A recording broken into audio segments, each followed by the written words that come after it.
Hello दोस्तों, राम राम।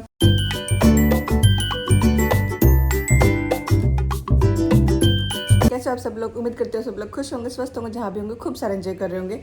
तो आज की जो रिएक्शन वीडियो है, जो आजकल बहुत ज़्यादा चर्चा में है, वो है अक्षय खन्ना। जो धुरंधर मूवी में उनकी एक्टिंग का जो लोग उनकी बहुत ही ज़्यादा उनको तारीफ़ कर रहे हैं, और उनकी तारीफ़ करे भी कि उन्होंने बहुत अच्छा एक्टिंग किया, बहुत अच्छा काम किया यार।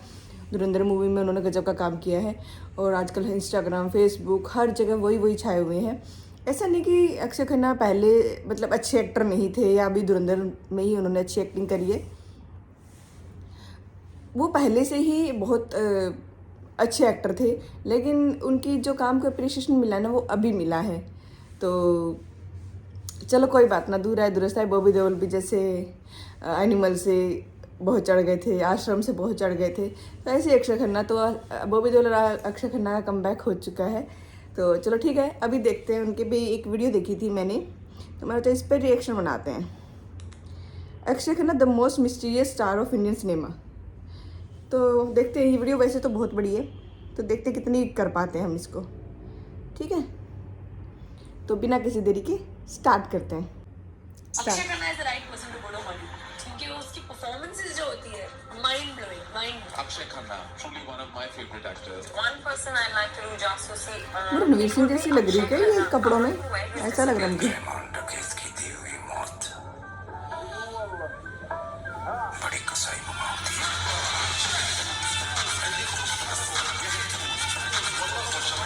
इंडियन सिनेमा का एक ऐसा एक्टर जिसने अपने पूरे करियर में 17 फ्लॉप फिल्में दी, और आज स्टार्स 6 महीने के लिए गायब क्या हो जाए सब उन्हें इररिलेवेंट बोलने लगते हैं। ये बंदा 5 साल के लिए इंडस्ट्री से ऐसे गायब हुआ जैसे पैसे उधार लेके भागा आपका दोस्त। मतलब no paparazzi, no social media presence, nothing. जिस एक्टर को एसआरके से लेके करीना, विद्या बालन, बड़े बड़े दूसरे सुपरस्टार्स ने अप्रिशिएट किया, उसे बॉलीवुड नहीं हॉलीवुड के लायक बताया। Akshaye Khanna is the right person to go to Hollywood, क्योंकि उसकी परफॉर्मेंसेस जो होती है mind blowing.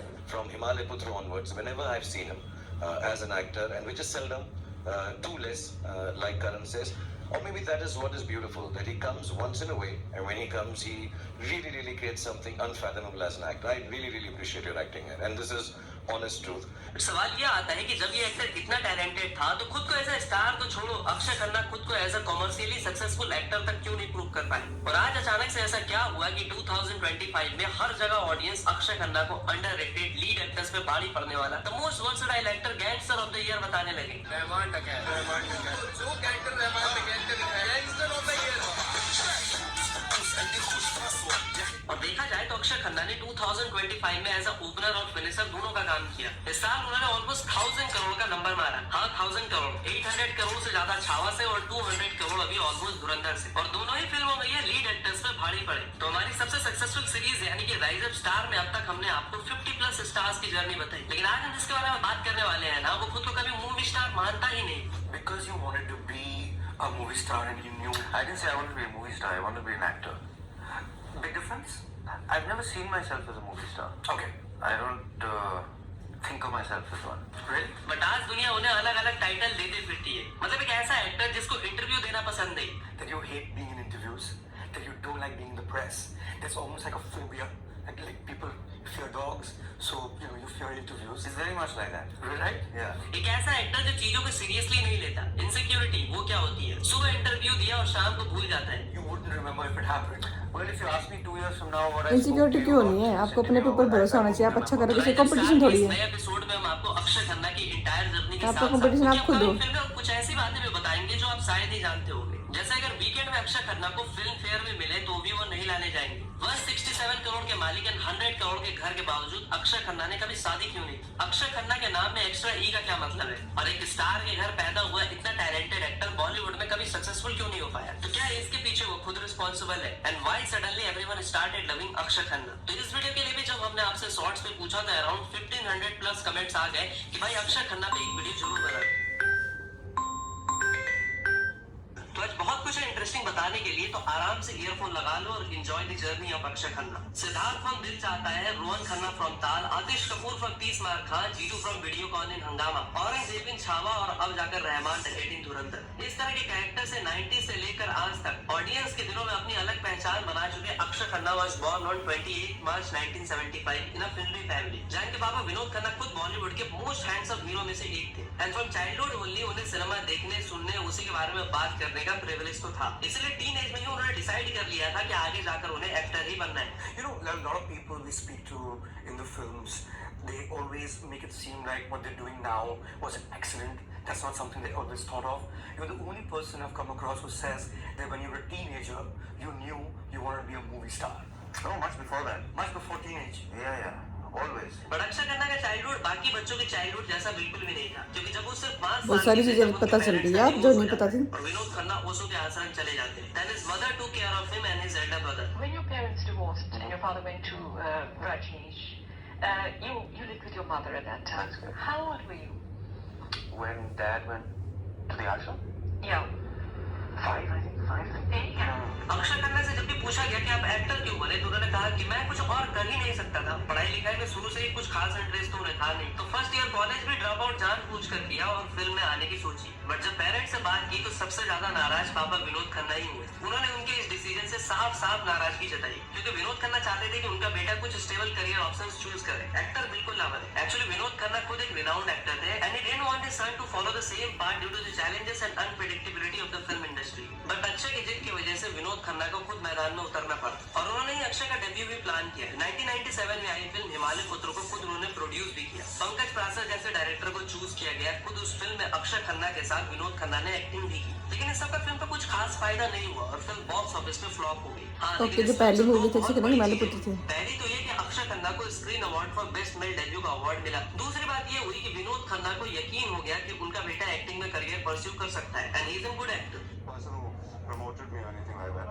So, I mean, this is absolutely his own style of acting, his own, whatever he does is his own method. So, I have nothing to say.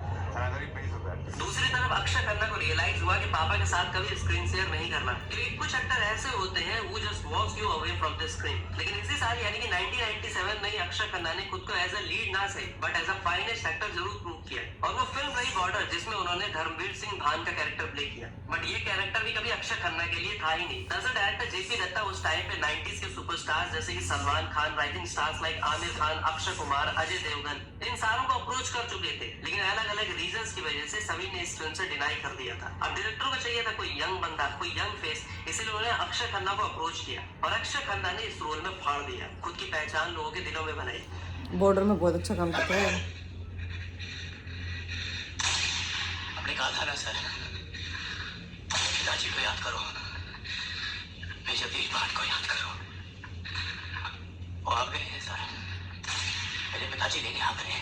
जो critics Himalaya पुत्र में अक्षय खन्ना को useless बता रहे थे, बॉर्डर के बाद उनका मूवी बंद हो गया। बॉर्डर जो कि 1971 की इंडो पाक वॉर पे बेस्ड फिल्म थी, इस फिल्म में दुनिया भर के कास्ट होने के बावजूद अक्षय खन्ना अपनी अलग पहचान बनाने में सक्सेसफुल साबित होते, इसीलिए उन्हें इस फिल्म के लिए बेस्ट मेल डेब्यू का फिल्म फेयर अवार्ड भी मिलता है। अब सपोर्टिंग एक्टर तो अक्षय खन्ना खुद को प्रूव कर चुके होते हैं, बट एज अ लीड वो खुद को प्रूव नहीं कर पा रहे होते। 1997 से 1999 तक उनकी 4 और बड़ी फिल्में आती हैं, जैसे कि मोहब्बत, प्रियदर्शन डायरेक्टेड रॉम कॉम डोली सजा के रखना, अब लौट चले, लावारिस एक्सेट्रा। लेकिन ये वो फिल्में होती हैं जो बॉक्स ऑफिस पे फ्लॉप साबित हो जाती हैं। बट अक्षय खन्ना को कन्वेंशनल लुक से हट के कुछ अलग करने के लिए अप्रिसिएशन जरूर मिलता है और 1999 में अक्षय खन्ना के हाथ लगती है फिल्म ताल, जिस फिल्म में उनके अगेंस्ट होती है ऐश्वर्या राय, एक वेल्दी इंडस्ट्रियलिस्ट का बेटा जो कि एक फोक सिंगर। बहुत अच्छी मूवी है ताल में। इस फिल्म में अनिल कपूर, अमरीश पुरी, आलोक नाथ जैसे भी कास्ट होते हैं। और सुभाष घई की ये फिल्म 23 करोड़ इंडिया नेट में कमाती है और total world wide collection 51 crore रहता है। And this was the first Indian film to enter Variety's top 20 box office list in the US. Soundtrack composed by A.R. Rahman आज तक का one of the most popular soundtrack रहता है, जैसे कि इश्क बिना कहीं आग लगे लग जाए, रमता जोगी और ताल से ताल।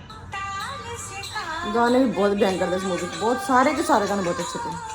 मुझे आज भी याद है कि जब मैं सिर्फ 4-5 साल का रहा हूँगा तो ये गाना तब डीडी नेशनल पे संडे को शो आता था रंगोली, उसमें ये गाना सुबह सुबह आया करता था। Yes. दरअसल सुभाष घई कभी भी ताल में अक्षय खन्ना को कास्ट ही नहीं करना चाहते थे, क्योंकि उन्हें एक प्रॉपर स्टार वाली फिल्म बनानी और उस टाइम पे अक्षय खन्ना कोई बहुत बड़े स्टार तो थे नहीं। दूसरी एक और बात ये थी कि अक्षय खन्ना के लिए मार्केट में ऐसी हवा थी कि इस बंदे को तो ठीक देखते हैं कितनी बना पाते हैं, क्योंकि बहुत बड़ी हो रही है वीडियो।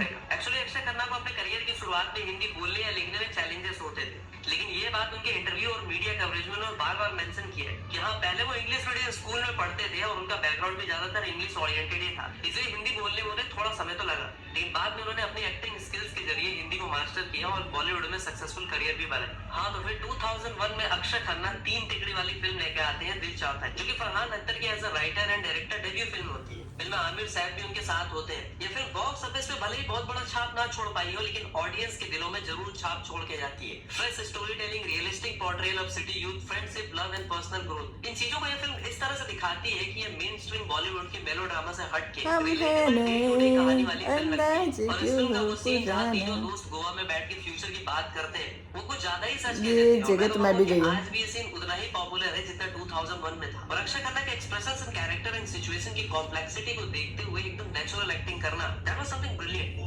ये सब क्यों कह रहा है, मेरी समझ में नहीं आ रहा। हम सब दोस्त हैं सिर्फ, जिंदगी भर के लिए। ऑफ कोर्स है, लेकिन किसकी जिंदगी किसे कहाँ ले जाती है क्या पता। कभी सोचा है ये वीडियो 10 मिनट से ज़्यादा लंबी हो रही है और मेरे को 10 मिनट से ज़्यादा लंबी वीडियो होती है ना, मेरे को ऐसा लगता है आप लोग इतना देखोगे नहीं। अक्षय खन्ना ने आमिर को सच में कूट दिया था। एक जगह आपने आंखें उसमें ना रुकी है, जब आपको अक्षय खन्ना स्लैप करते हैं, वो इतना ब्यूटीफुल किया आपने भाई, इतना वो सिर्फ आंखों से। अरे 10 दफा मार चुका था, क्या करता है। इस फिल्म का गाना दिल चाहता है आज भी माय मोस्ट प्लेड सॉन्ग्स की लिस्ट में टॉप पे आता है। तो इस फिल्म के बाद अक्षय खन्ना हमराज जैसी फिल्म में एक एंटागोनिस्ट का कैरेक्टर प्ले करते हैं। हमराज बहुत मूवी का जब करते हैं, मतलब अक्षय खन्ना को इंडस्ट्री में आए 5 साल हो चुके होते हैं, लेकिन वो अब तक खुद को ऐसा सुनने का मन करे जा रहा है, और सुनो और सुनो और सुनो। क्योंकि अक्षय खन्ना के शब्दों में सक्सेस का मतलब ही कुछ और होता है। मैं अक्सर ये सोचता हूँ कि समझो मैं बिजनेसमैन हूँ और मेरा एक 500 करोड़ का बिजनेस है। अभी जब तक मैं रतन टाटा नहीं बनूंगा या धीरूभाई अंबानी नहीं बनूंगा या अजीम प्रेमजी नहीं बनूंगा, क्या मैं सक्सेसफुल नहीं हूँ? जब तक मैं शाहरुख खान बनूंगा तब तक मैं सक्सेसफुल, मैंने सक्सेस देखा ही नहीं, स्टार बना ही नहीं। हमारे 120 करोड़ की आबादी में 15-20 लोग को मौका मिलता है फिल्मों में काम करने एज अ लीडिंग मैन, उससे ज्यादा क्या चाहिए आपको? और 2003 में एक बार फिर से अक्षय खन्ना अपने करियर की गाड़ी को रोम कॉम की तरफ मोड़ देते हैं और प्रियदर्शन के साथ डोली सजा के रखना जैसी फ्लॉप देने के बाद भी फिर से उनके साथ कोलैब करते हैं हंगामा में। ये फिल्म भी दरअसल एक पुरानी मलयालम फिल्म की रीमेक होती है, बट इस फिल्म में अक्षय खन्ना का जीतू फ्रॉम वीडियोकॉन वाला कैरेक्टर बहुत पॉपुलर होता है। भाई समझा, तुझे अंजलि की फुल दौलत कॉमेडी से मूवी है प्यार हो गया है। सच बता यार, इस वीडियो को यही भूल भी जाने के लिए तुझे कितना पैसा खत्म करना चाहिए? चाहिए, बहुत लंबा हो रहा है। अभी ना मैं इस पे ज़्यादा आगे मैं देखूंगी, लेकिन मैं पर्सनल देखूंगी, अगर हो सका तो मैं इसका नेक्स्ट पार्ट ले आऊँगी। आप लोग इस पे कमेंट करके बता देना अगर आप नेक्स्ट पार्ट चाहते हैं। और अक्षय खन्ना को फाइनली उनका क्रेडिट मिल गया, बहुत अच्छी बात है। आई एम सो हैप्पी, क्योंकि काम की तारीफ, अप्रिशिएशन सब कुछ होना चाहिए यार। जो अच्छा काम करता है उसको अप्रिशिएशन मिलना ही मिलना चाहिए। और जैसे हम भी हैं, हमें भी अप्रिशिएशन मिलता है तो अच्छा लगता है। तो जैसे अभी बहुत सारे मेम्स चल रहे हैं कि अक्षय खन्ना कह रहा है अभी सालों तुम लोगों को मेरी पहली मूवी का नाम भी नहीं पता होगा और अब तुम लेजेंड कर रहे हो। जो कि सही बात है यार, मुझे नहीं पता था हिमालय पुत्र उनकी पहली मूवी थी। तो चलो ठीक है, बहुत सारी चीज़ें पता चली अक्षय खन्ना के बारे में, बहुत मज़ा आया। तो चलो ठीक है, मुझे रिक्स वीडियो बना के बहुत बहुत मजा आया। अगर आप लोगों को मेरा रिक्स वीडियो अच्छा लगा, मेरे चैनल को सब्सक्राइब करना, मेरे को लाइक करना, ढेर सारा प्यार देना। Bye bye, Ram Ram.